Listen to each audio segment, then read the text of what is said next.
Assalamualaikum warahmatullahi wabarakatuh. Nama saya Is Kurniawan dari kelas 10 IPS 4. Di video di video kali ini saya akan menjawab pertanyaan sekitar manusia purba di dunia. Untuk pertanyaannya ada di sebelah atas kiri saya. Oke, untuk jawabannya kita langsung masuk ke dalam videonya.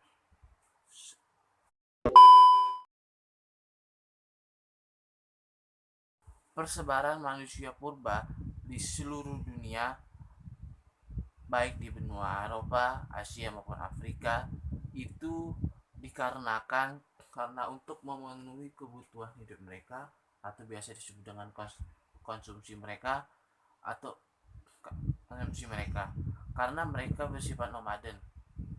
Mereka berpindah-pindah tempat sesuai dengan hewan buruannya, ataupun bisa ter, ataupun bisa ataupun perpindahan mereka itu terjadi karena cuaca sangat ekstrim, karena manusia purba itu hidup pada zaman Pleistosen, di mana suhu atau iklim bumi sangat ekstrim atau belum stabil, sehingga mereka mencari tempat yang lebih aman untuk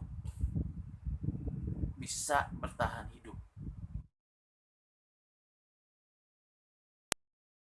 Yang pertama itu ada dari Afrika, yang bernama Australopithecus africanus. Dia memiliki ciri-ciri berdasarkan aspek fisiknya. Itu yang pertama, dia memiliki tinggi 115 sampai 138 cm. Yang kedua, dia memiliki volume otak sebesar 450 sampai 600 cc. Dan yang ketiga, dia memiliki badan yang ramping. Dan yang keempat, Australopithecus africanus ini sudah memiliki bentuk kaki yang sudah menunjukkan bahwa dia sudah berjalan tegak. Selain aspek fisik, Australopithecus ini juga memiliki ciri-ciri berdasarkan aspek non fisik. Yang pertama, itu ada Australopithecus ini bertempat tinggal atau menetap di sebuah padang terbuka, padang rumput, dan di sekitaran semak-semak hutan. Dan yang kedua, Australopithecus ini memakan tumbuh-tumbuhan dan buah-buahan seperti buah, biji-bijian, kacang-kacangan, dan umbi-umbian.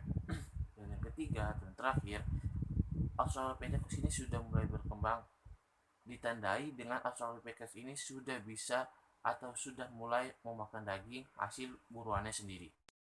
Yang kedua ada dari Asia, yang bernama Pithecanthropus erectus atau bisa disebut dengan Homo erectus, memiliki aspek fisik memiliki ciri-ciri berdasarkan aspek fisiknya.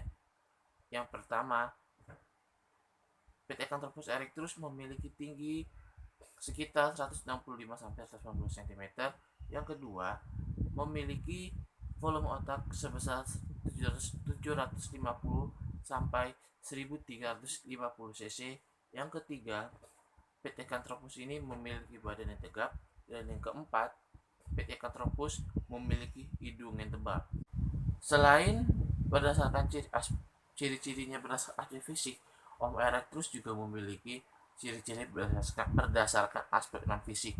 Itu ada yang pertama, Homo erectus ini mengkonsumsi makanan yang bervariasi seperti binatang, seperti daging hewan, dan tumbuh-tumbuhan. Yang kedua, Homo erectus ini bertempat tinggal atau menetap di hutan terbuka. Yang ketiga, Homo erectus bersifat nomaden atau mengikuti hewan buruannya. Dan yang keempat, Homo erectus ini bertahan hidup dengan cara berburu atau mengumpulkan makanan. Dan yang terakhir, yang kelima, Homo erectus ini merupakan manusia purba pertama atau bisa dikatakan manusia purba pertama yang menggunakan api dan bisa memasak daging hewan hasil buruannya tersebut. Yang ketiga atau yang terakhir itu ada dari Eropa, yaitu Homo sapiens cro-magnesis memiliki ciri-ciri berdasarkan aspek fisiknya. Itu yang pertama, Cro-Magnon ini memiliki tengkorak yang tinggi dan atapnya membundar. Yang kedua, memiliki dahi yang vertikal, dan yang ketiga, keningnya sudah mulai tonjolan yang berada di keningnya sudah menghilang. Dan yang keempat, Cro-Magnon ini memiliki volume volume otak sebesar 1400 cc. Selain ciri-ciri berdasarkan aspek fisiknya, Homo sapiens juga memiliki ciri-ciri berdasarkan aspek non fisiknya. Yang pertama itu ada Homo sapiens bertahan hidup dengan cara berburu, berternak, dan bercocok tanam. Yang kedua, Homo sapiens ini memakan makanan yang sudah dimasak. Yang ketiga, Homo sapiens ini sudah mulai menggunakan pelindung tubuh atau baju yang mereka buat dengan menggunakan kulit hewan hasil buruan mereka sendiri. Dan yang keempat atau yang terakhir, Homo sapiens ini sudah diperkirakan sudah mulai mengenal kepercayaan dan penguburan. Manusia purba berevolusi atau mengalami evolusi itu dikarenakan adalah untuk mempertahankan hidup mereka seiring dengan perkembangan zaman. Misalkan contohnya itu mereka manusia purba pertama itu memiliki volume otak yang lebih kecil, dan manusia purba pertama itu juga belum bisa memasak, belum bisa membuat pakaian dari kulit hewan, dan sedangkan manusia purba yang sudah berevolusi seiring mengikuti perkembangan zaman itu bisa memasak, bisa membuat baju dari kulit hewannya sendiri. Dan terlebih manusia purba yang sudah berevolusi itu cenderung lebih pintar atau memiliki volume otak yang lebih tinggi daripada manusia purba yang dahulu sebelum manusia purba itu berevolusi. Faktor yang mempengaruhi manusia purba terus mengalami evolusi atau manusia purba terus berevolusi seiring dengan perkembangan zaman sehingga menjadi manusia modern itu terbagi menjadi dua. Yang pertama itu ada faktor genetik. Faktor genetik terjadi karena adanya mutasi, reproduksi seksual, migrasi, dan kecilnya populasi.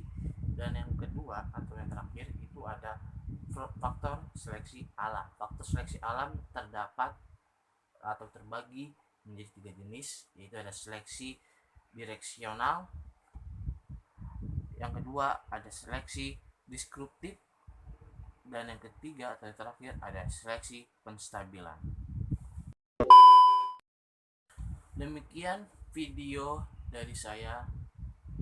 Mohon maaf apabila ada salah kata atau jawaban dari saya ini kurang tepat, mohon dimaafkan. Saya Ishak Kurniawan pamit undur diri. Wassalamualaikum warahmatullahi wabarakatuh.